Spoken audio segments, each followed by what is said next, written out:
السلام علیکم پیارے بچوں، آج ہم جو کہانی آپ کو سنائیں گے اس کا نام ہے ایک بیل اور ایک گدھا۔ کسی گاؤں میں ایک بڑا ذمہ دار رہتا تھا۔ خدا نے اسے بہت سی زمین، بڑے بڑے مکان اور باغ دیے تھے، جہاں ہر قسم کے پھل اپنے اپنے موسم میں پیدا ہوتے تھے۔ گائے اور بھینسوں کے علاوہ اس کے پاس ایک اچھی قسم کا بیل اور ایک عربی گدھا۔ بیل سے کھیتوں میں ہل چلانے کا کام لیا جاتا اور گدھے پر سوار ہو کر ذمہ دار ادھر ادھر سیر کو نکل جاتا تھا۔ ایک بار اس کے پاس کہیں سے گھومتا پھرتا ایک فقیر نکل آیا۔ ذمہ دار ایک رحم دل آدمی تھا۔ اس نے فقیر کو اپنے ہاں ٹھہرایا۔ اس کے کھانے پینے اور آرام سے رہنے کا بہت اہتمام کیا گیا۔ 2-4 دن بعد جب وہ فقیر وہاں سے جانے لگا تو اس نے ذمہ دار سے کہا، چودھری، تم نے میری بہت خاطر کی ہے، میں اسے کبھی نہیں بھولوں گا کہ میں ایک فقیر ہوں۔ میرے پاس کوئی ایسی چیز نہیں جو تمہاری خدمت میں پیش کروں۔ ہاں، میں جانوروں اور حیوانوں کی بولیاں سمجھ سکتا ہوں۔ تم چاہو تو یہ علم میں تمہیں سکھا سکتا ہوں، لیکن تم کو مجھ سے ایک وعدہ کرنا ہوگا کہ تم یہ بید کبھی کسی کو نہیں بتاؤ گے، اور یہ بھی سن لو کہ اگر تم نے ایسا کیا تو پھر تم کبھی زندہ نہیں رہ سکو گے۔ چودھری نے کہا، بابا، میں تم سے وعدہ کرتا ہوں کہ میں یہ بید کبھی کسی کو نہیں بتاؤں گا اور تمہارا یہ احسان عمر بھر یاد رکھوں گا۔ خیر، فقیر نے اسے جانوروں اور حیوانوں کی باتیں سمجھنے کا علم سکھا دیا اور چلا گیا۔ ذمہ دار کے پاس جو بیل تھا وہ بیچارہ صبح سے پچھلے پہر تک ہل میں جوتتا رہتا۔ شام کو جب وہ گھر آتا تو اس کے کھانے کے لیے بھوسا ڈال دیا جاتا، لیکن گدھے کو سبز گھاس اور چنے کے دانے کھانے کو ملتے۔ غریب بیل یہ سب کچھ دیکھتا اور چپ رہتا۔ وقت اسی طرح گزر رہا تھا۔ ایک دن جب بیل کھیتوں میں واپس آتے ہوئے گدھے کے پاس سے گزرا تو گدھے نے اسے لنگڑاتے ہوئے دیکھ کر پوچھا، بھائی، آج تم لنگڑا لنگڑا کر کیوں چل رہے ہو؟ بیل نے جواب، گدھے بھائی، آج مجھے بہت کام کرنا پڑا۔ میں جب تھک جاتا تھا تو نوکر میری پیٹھ اور ٹانگوں پر زور زور سے لاٹھیاں مارتا۔ میری ٹانگ میں چوٹ لگ گئی ہے۔ خیر، اپنی اپنی قسمت ہے۔ گدھا چپ رہا اور بیل اپنی تھان کی طرف چل دیا جہاں کہ اسے باندھا جاتا تھا۔ وہاں ذمہ دار کو اپنے نوکر کے لیے گھر بنوانا تھا۔ کچھ دنوں بعد ذمہ دار نے بیل کے لیے بھی گدھے کے پاس ہی کھرلی بنوا دی۔ جب دونوں کو وقت ملتا ایک دوسرے سے باتیں بھی کر لیتے۔ ایک روز بیل کو اداس اور خاموش دیکھ کر گدھے نے اس سے پوچھا، بیل بھائی، کیا بات ہے؟ آج تم چپ چپ کیوں ہو؟ کوئی بات کرو۔ بیل نے کہا، گدھے بھائی، کیا بات کروں؟ آج پھر بڑی لاٹھیاں پڑی ہیں۔ گدھا کہنے لگا، بیل بھائی، سچ جانو تمہاری جو درگت بنتی ہے وہ دیکھ کر مجھے بہت دکھ ہوتا ہے، لیکن مجھے افسوس ہے کہ میں تمہارا دکھ بانٹ نہیں سکتا۔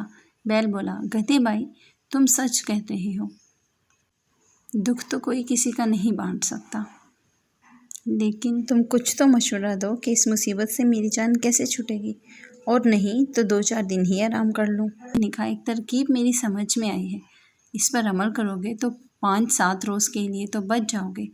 کہو تو بتاؤں؟ بیل بولا، نیکی اور پوچھ پوچھ، بتاؤ کیا ترکیب ہے؟ گدھے نے بتایا، تم یہ کرو کہ جب ہل والا تمہیں ہل میں جوتنے کے لیے لینے آئے تو تم آنکھیں بند کر کے کھڑے ہو جانا، اور تمہیں کھینچے تو تم 2 قدم چلنا اور ٹھہر کر گردن ڈال دینا۔ پھر بھی اگر اسے رحم نہ آئے اور کھیت پر لے ہی جائے تو کام نہ کرنا اور زمین پر بیٹھ جانا، کیسا ہی مارے پیٹے ہرگز نہ اٹھنا، گر پڑنا۔ پھر وہ تمہیں گھر لے آئے گا، گھر لا کر تمہارے آگے چارہ ڈالے تو کھانا تو ایک طرف رہا، تم اسے سونگھنا تک نہیں۔ گھاس دانا نہ کھانے سے کمزوری تو ضرور آ جائے گی، مگر کچھ دن آرام بھی مل جائے گا، کیونکہ بیمار جانور سے کوئی محنت نہیں لیا کرتا۔ لو، یہ مجھے ایک ترکیب سوچی تھی، تمہیں بتا دی، اب تم کو اس پر عمل کرنے یا نہ کرنے کا اختیار ہے۔ اتفاق سے ذمہ دار جو اس وقت اس کے پاس سے گزرا تو اس نے ان دونوں کی باتیں سن لی اور مسکراتا ہوا ادھر سے گزر گیا۔ چارے بھوسے کا وقت آ گیا تھا۔ نوکر نے گدھے کے منہ پر دانے کا توبڑا چڑھایا اور بیل کے آگے بھی چارہ رکھ دیا۔ بیل 2 ایک منہ مار کر لگ گیا۔ اگلے دن بیل والا بیل کو لینے آیا تو دیکھا بیل بیمار ہے، رات کو کچھ کھایا بھی نہیں۔ نوکر دوڑا ہوا مالک کے پاس گیا اور کہنے لگا، نہ جانے رات بیل کو کیا ہوا۔ نہ کھاتا ہے نہ پیتا ہے، اور آج مجھے پورے کھیت میں ہل چلانا ہے۔ کہو تو باغ میں سے دوسرا بیل لے آؤں۔ ذمہ دار نے بیل اور گدھے کی باتیں تو سن ہی لی تھی، دل میں بہت ہنسا کہ گدھے نے خوب سبق پڑھا ہے۔ ذمہ دار ہل والے سے بولا، اچھا جاتا کہاں ہے؟ دوسرا بیل لانے کی کیا ضرورت ہے؟ گدھے کو لے جاؤ، ہل میں لگا کر کام نکال لو۔ گدھے پر مصیبت آ گئی۔ پہلے تو دن بھر تھان پر کھڑے کھڑے گھاس کھایا کرتا، اب جو صبح سے ہل میں جتنا تو شام تک سانس لینے کا ٹائم نہیں ملتا۔ دم بھی مروڑی گئی، ڈنڈے بھی پڑے۔ سورج ڈوبنے کے بعد جب گدھا لوٹ کر اپنے تھان پر آیا تو بیل نے اس کا شکریہ ادا کیا اور کہنے لگا، بھیا تمہاری مہربانی سے آج مجھ کو ایسا سکھ ملا ہے کہ ساری عمر کبھی نہیں ملا تھا، خدا تم کو خوش رکھے۔ گدھا کچھ نہ بولا، وہ اس سوچ میں تھا کہ اگر 2-4 دن یہی حال رہا تو میری جان ہی چلی جائے گی۔ اچھی نیکی کی کہ اپنے کو مصیبت میں پھنسا دیا۔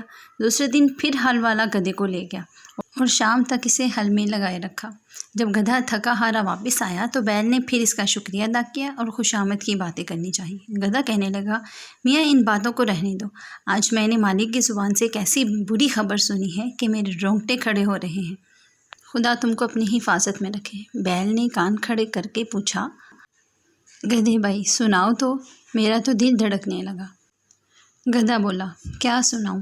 مالک ہل والے سے کہہ رہا تھا اگر بیل زیادہ بیمار ہو گیا ہے اور اٹھنے کے قابل نہیں رہا تو کس بلوا کر اس پر چھری پھروا دو۔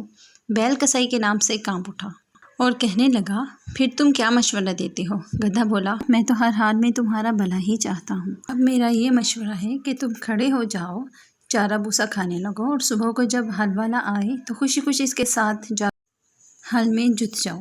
یہ باتیں بھی ذمہ دار چھپا ہوا سن رہا تھا۔ دونوں کی باتوں پر اسے دل ہی دل میں ہنسی بھی آ رہی تھی۔ جان جانے کے ڈر سے بیل نے پھر گدھے کے مشورے پر عمل کیا۔ چارے کی ساری نانت صاف کر دی اور کلیلیں کرنے لگا۔ صبح ہوئی تو ذمہ دار اپنی بیوی کو ساتھ لیے بیل کے تھان پر پہنچا۔ بیل نے جو اپنے مالک کو دیکھا تو اچھلنا شروع کر دیا۔ اتنے میں ہل والا بھی آ گیا۔ اس نے بیل کو بالکل تندرست پایا، کھول کر لے چلا تو وہ اس طرح دم ہلاتا اور اکڑتا ہوا چلا کہ مالک کو بے اختیار ہنسی آ گئی۔ بیوی نے پوچھا، تم کیوں ہنسے؟ ہنسی کی تو کوئی بات نہیں، ذمہ دار نے جواب دیا۔ ایسے ہی ایک راز کی بات ہے جو میں نے سنی اور دیکھی جس پر میں ہنس پڑا۔ بیوی بولی، مجھے بھی وہ بات بتاؤ۔ ذمہ دار نے کہا، وہ بتانے کی بات نہیں، اگر بتا دوں گا تو مر جاؤں گا۔ بیوی بولی، تم جھوٹ بول رہے ہو، تم مجھ پر ہنس رہے تھے۔ ذمہ دار نے بہت سمجھایا کہ نیک بخت، تجھ پر میں کیوں ہنسوں گا؟ تجھ کو تو وہم ہو گیا ہے، اگر مرنے کا ڈر نہ ہوتا تو ضرور بتا دیتا، مگر وہ کب ماننے والی تھی۔ بولی، چاہو مرو یا جیو، میں پوچھ کر ہی رہوں گی۔ جب بیوی کسی طرح نہیں مانی تو ذمہ دار نے سارے پڑوسیوں کو جمع کیا اور سارا قصہ سنایا کہ میری بیوی ایک ایسی بات کے لیے ضد کر رہی ہے جسے ظاہر کرنے کے بعد میں مر جاؤں گا۔ لوگوں نے اس کی بیوی کو بہت سمجھایا اور جب وہ نہ مانی تو اپنے گھر چلے گئے۔ ذمہ دار لاچار ہو کر وضو کرنے چلا گیا کہ بید کھلنے سے پہلے 2 نفل پڑھ لوں۔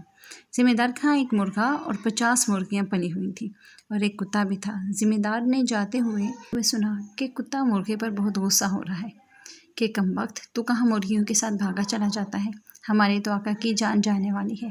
مرغ نے پوچھا، کیوں بھائی، اس پر ایسی کیا آفت آ پڑی جو اچانک مرنے کو تیار ہو گیا؟ کتے نے ساری کہانی مرغے کو سنا دی۔ مرغے نے جو یہ قصہ سنا اور کہنے لگا، ہمارا مالک بھی عجیب بیوقوف آدمی ہے، بیوی سے ایسا دبنا بھی کیا کہ مر جائے اور اس کی بات نہ ڈالے۔ مجھے دیکھو مجال ہے جو کوئی مرغی میرے سامنے سر اٹھائے۔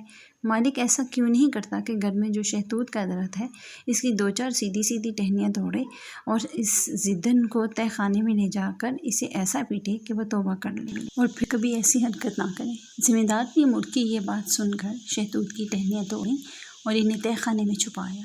بیوی بولی، لو وضو کر آئے ہو، اب بتاؤ۔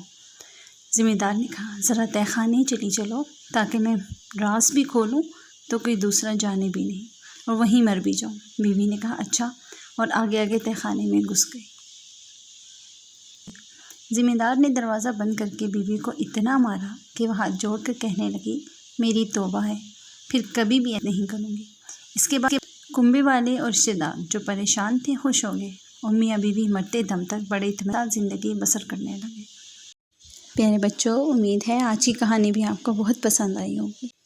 مزید نئی اور اخلاقی کہانیاں سننے کے لیے ہمارے چینل کو سبسکرائب کریں اور بیل آئیکن کو کلک کریں تاکہ ہر نئی آنے والی ویڈیو آپ تک جلدی پہنچ جائے، آپ تک بآسانی پہنچ سکے۔